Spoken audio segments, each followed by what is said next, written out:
Evening. Thought we could have a candid chat, right, about where we're at as a nation right now. A candid chat about the state of the UK. As I'm out for a drive, and I'm apparently behind the world's slowest electric Mini. I've never seen anyone ride their brakes quite as much as the guy in front, so I don't think we're really getting anywhere. I'm in the Peugeot 405.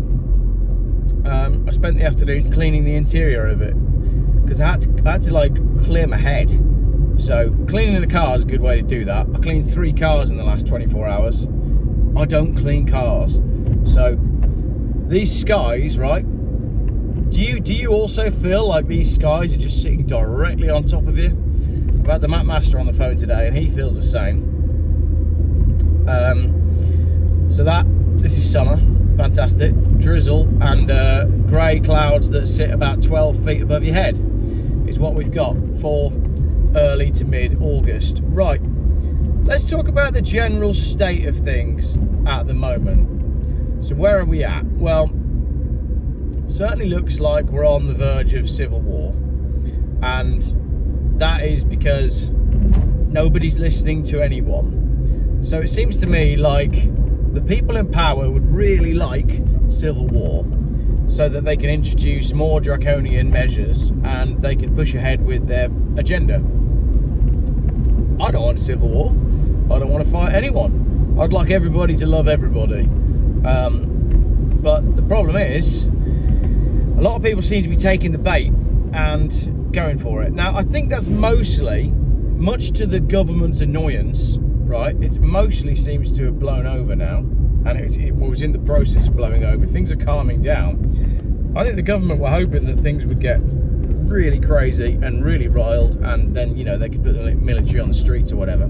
It's not happening. It's quite clear now that we do have a 2-tier police system, and it's also quite clear that the government is absolutely 100% not working in the best interests of let's say traditional British people.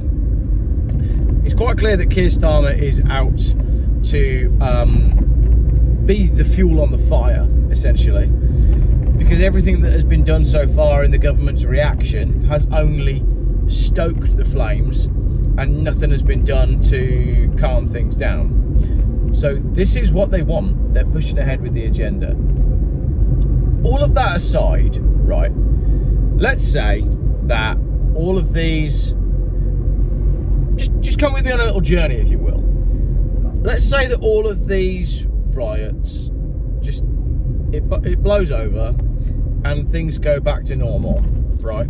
And let's just pretend for a moment that we're not talking about introducing a fully tracked, fully surveilled, facial recognition based society, which is what they're pushing for. Let's pretend none of that's happening and we're just from here on out seeing what happens next. We've got a situation where the government has taken in a set number of migrants and is proposing to bring in more.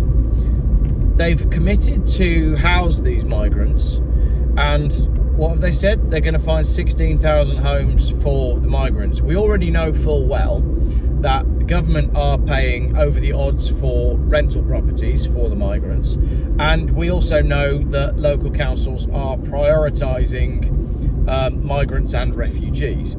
So what does that mean for anybody who rents a property? Anybody who hasn't bought a property already? Well, you're knackered.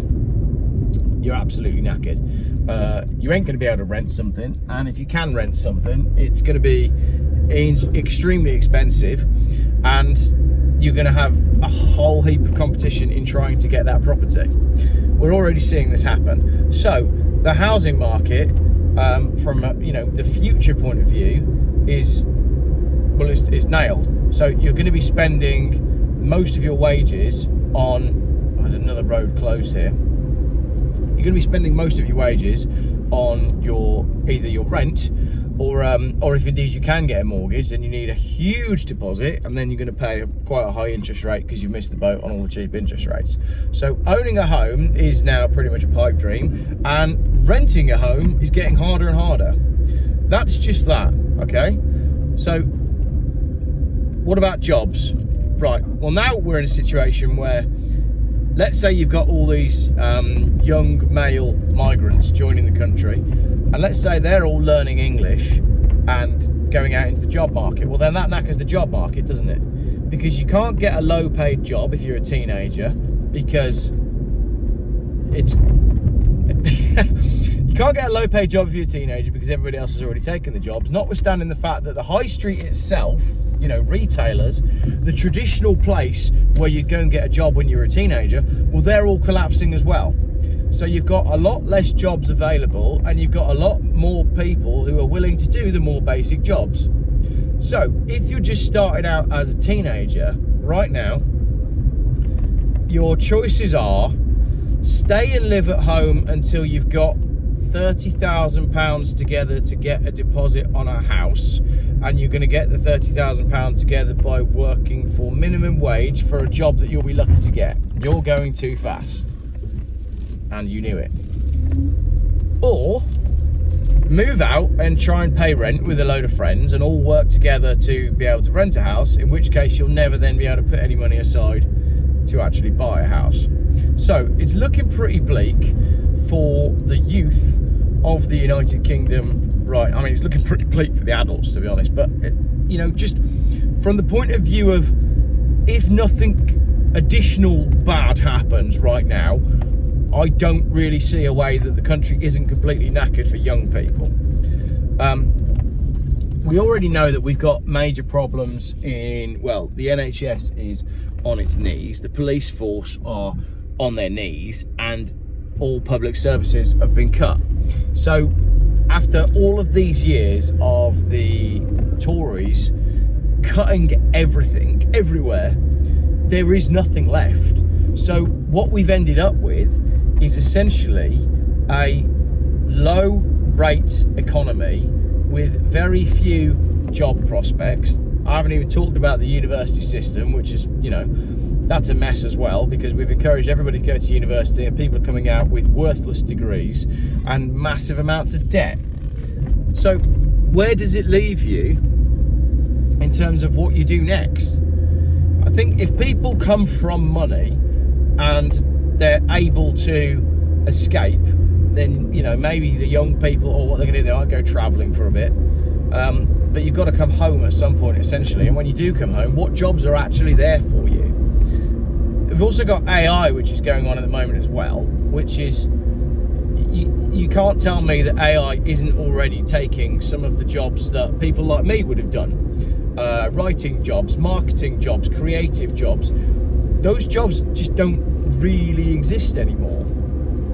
So, and that's without all of the bad stuff that's coming down the line, and that's without talking about what's going on in motoring. So if we talk about those things in motoring, well, they're now proposing to get rid of the classic car MOT exemption. So that's going to impact the classic car hobby. We know that road tax is a problem. We know that car insurance is a massive problem. I now only own, I've gone down to 4 cars, and I've deliberately got rid of cars because of the cost of road tax and insurance. And I'm not alone. So people are really massively feeling the pinch on motoring. The electric car thing is, well, the electric car thing is what it is, isn't it? You know, if you're a business user, then it's great. Someone buys a car for you, you pay less on your salary sacrifice or however it works, and then in 3 years time that car goes onto the used market and nobody buys it, but it doesn't matter to you because you just do it again. That's what's being propped up. So you know, the industry is being destroyed by government targets. So we're all going to rush towards net zero. Labour are going to move forward the 2030 rule. They're going to ramp up the low emission zones. So we're essentially being priced out of our own lives. And again, I haven't even talked about inflation. It's not even called inflation. Tesco have just posted like world record profits. So greed is essentially destroying the system at the moment. We've got greed in the insurance companies. Mark McCann's latest video on that. And then all the supermarkets are posting record profits whilst we're allegedly in a cost of living crisis. It's not a cost of living crisis, it's a corporate profit crisis. But we don't get to be involved in any of that. So where does that leave the little person? Where does that leave the chap that just wants to get on with his day, go to work, come home, tinker with an old car and enjoy time with his kids? Where does it leave those people? You've been absolutely hung out to dry by successive governments who have destroyed everything about the life that you once believed that you were growing up to inherit. There's nothing left. There is nothing left. And the bits that are left are being given to people who've recently arrived in the country. I hope some of that made some sense. I just had to come for a drive out to try and clear my head. I'm trying to work out what we do as a family, because I don't really see the point. What is the point? What is the point in anything anymore? It just seems that there is very little enjoyment to be squeezed out of things these days. Everything costs a fortune, and then when you do escape, everywhere's busy. So I don't know. I don't have any answers at the moment. I'm working on trying to find some answers. I don't have a huge pot of cash behind me to go and run away and hide in a bunker like Rishi Sunak, who's gone to America. And I'm trying to work out what happens next. The YouTube pay rates have dropped through the floor. My Facebook page is on the verge of being taken down by Facebook. And I'm just thinking, what is next for Jeff Buys Cars and family, and what is next for you lot? Because I've said this before on the channel, I reached a stage where I've been raising awareness for too long now, and you're all aware. You must be aware because you made it 11 minutes into this video, and I'm not completely sure we can win this one. I'm really not. When you've got covert riot gangs going out and stirring things up, I don't really know how we get our way out of this one. You can't start a government petition because they've shut down the petition system while they're waiting for a new panel to come in because the government has changed. The government's changed and that hasn't gone back up online. You can't write to your MP because we know full well that your MP won't do anything. There's no use writing to the King because he doesn't care. So what other than going out with your pitchfork, what is actually left to do if you don't agree with what's going on? If you don't agree with the direction that your country's going, and you have no way of voicing your concern about the direction of the country, then you're living under a dictatorship. And people traditionally that have lived under dictatorships, there must come a moment where people go, it's time to leave now because I can see what's coming next. And that's the only sort of end point that I keep getting to when I keep having these conversations with myself. And then I try to have these conversations with my wife and it just ends up in a big argument because one of them's about to start secondary school and they've got friends at the school and all the rest of it. I'm like, yeah, but I don't want to miss the moment when the borders are closed for us to get out. And I don't want to miss the moment when actually we should have gone. So I've got these constant battles going on in my head at the moment that are not helped by this constant grey sky sitting directly above my head. I know in my head what I think is coming next, and I think it involves a lot of people and a lot of hunger and a lot of violence. That's where I think we're going. I hope I'm wrong. I hope in the comments you'll be like, nah, Jeff, everything's fine. We're not going to have any famine and stuff's going to start getting cheaper again, and they're going to find some answers for what they're going to do with all these blokes that are sat in hotels. They're going to find something for them to do or find somewhere for them to go. And there is hope for the children and the youth of today. And we will rebuild and build a proud nation, a nation that wants things to be better. And we will have politicians that want things to be better. And we will have a politician that comes in and starts to improve things. But where I am right now, on the 8th of August, underneath these grey skies, certainly feels bleak.